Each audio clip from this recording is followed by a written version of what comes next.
అందరికీ వందనములు. ఈరోజు మరో దేవుని వాక్యముతో మీ ముందుకు వస్తున్న మీ సత్యవతమును. కీర్తనల గ్రంథము 68వ అధ్యాయము 3 నుండి 6వ వచనం వరకు. నీతిమంతులు సంతోషించుదురుగాక, వారు దేవుని సన్నిధిని ఉల్లసించుదురుగాక, వారు మహానందము పొందుదురుగాక.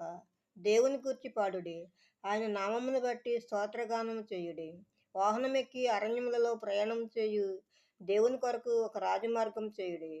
యెహోవాను ఆయన నామమును బట్టి ఆయన సన్నిధిని ప్రహర్షించుడి. తన పరిశుద్ధాలయమందుండు దేవుడు తండ్రి లేని వారికి తండ్రియు, విధవరాండ్రకు న్యాయకర్తయునై ఉన్నాడు. ఆయన బంధింపబడిన వారిని విడిపించి వారిని వర్ధిల్ల చేయువాడు. ఆమేన్. మరో దేవుని వాక్యంతో రేపు మీ ముందు ఉంటాను. అందరికీ శుభరాత్రి.